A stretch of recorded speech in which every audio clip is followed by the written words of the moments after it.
See, in the culture that we live in, some people wear busyness, especially here in London. They wear busyness like it's a badge of honor.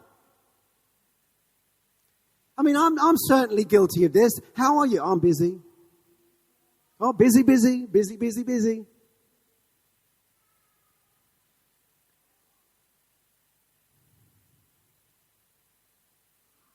Just because you're busy doesn't mean you're accomplishing much, necessarily. You've got to be busy with the right things. And that's why it's so important for us to begin to hone down, and sometimes the more we need is less. What we need is less. We need less things pulling for our attention. We need less things demanding our money. We need less things demanding our emotional input. We need less things plaguing our brain with triviality.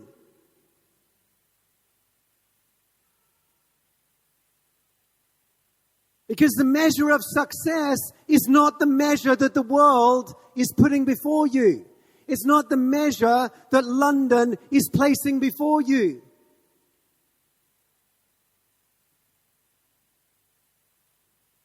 It's not. And we can be so driven by, it's that old saying, be careful if you're climbing the ladder, because when you get to the top, you might find it's leaning against the wrong wall.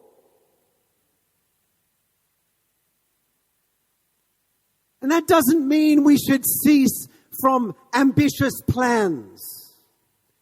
I have very ambitious plans for 2016 and 2015. We've still got a few months yet. Come on. And I'm seeing the fruition of some of those plans. See, one of my things is publishing books. I've published 40 books in the last 3 months. Christian fiction. I'd never published fiction in my life. I can't even write. I write other books. I'm good at writing, teaching and stuff like that. But so I come up with stories. I pay other people to write them for me. I publish them. And within 90 days, I've gone from $0 to $9,000 this month. Just for this month. I've got another 8 books ready to go. 6 next week. Boom, boom, boom, boom, boom. But that's my one thing. That's my one thing. That's not your one thing. Don't go try do it. Unless it really is. And then I'll help you. Do you understand? One thing. But if I didn't have a focus on what I've discovered, I'm actually quite good at this.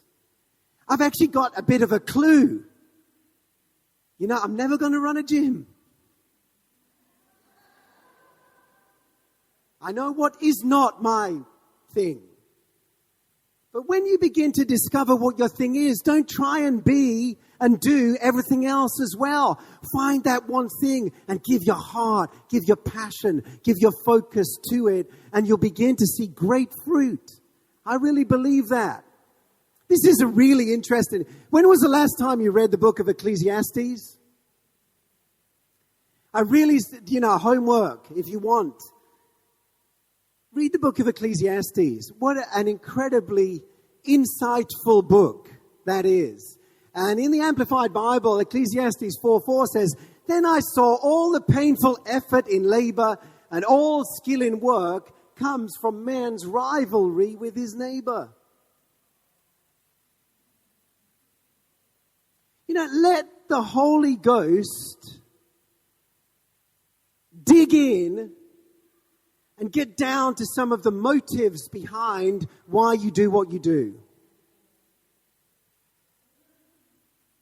Let him get down there in the deep affections of your heart and find out if maybe those affections are attached to things that are dragging you back and dragging you down instead of being attached to something that's moving towards life.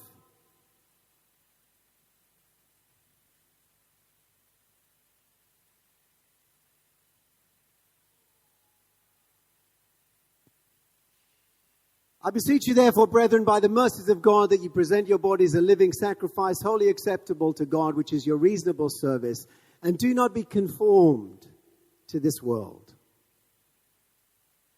Don't be conformed. Don't be squeezed into its mold.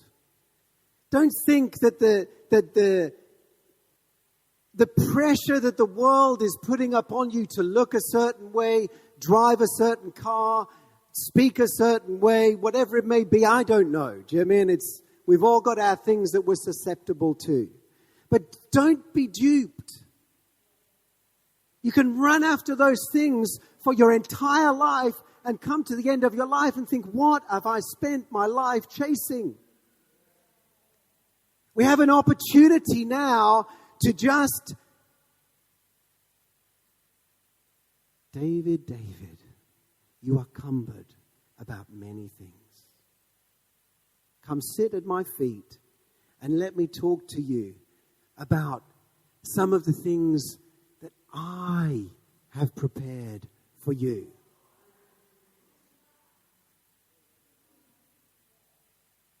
Where we close the door on the world, going, yap, yap, yap, yap, yap, yap, yap, yap, yap, yap, yap. Wear this, drive this, be like this, do this, go there.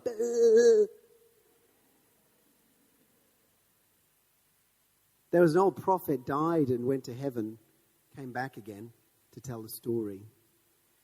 He said he was standing in a queue and Jesus was up ahead. And as they went down the queue, Jesus would just ask one question. And the question was simply this: did you learn to love?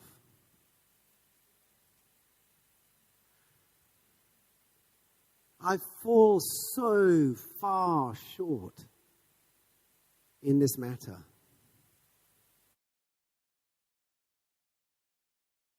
Jesus is not going to go, did you preach a really cool sermon when Rod was in America? Did you impress everyone? He's not going to ask that. Is it that a lot of the questions and a lot of the things that we put our confidence in are not the things that Jesus is going to be asking about.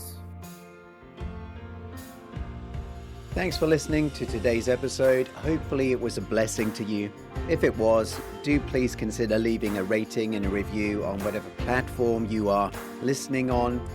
I also would love to encourage you to check out my new book, Faithful Creative.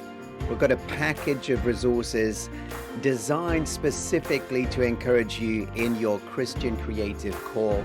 You can check that out at faithfulcreativebook.com. And if you choose to pick it up, use the promo code podcast for 50% off. So you'll get it for half price. Have a great rest of your day and God bless. Jesus first, everything else follows.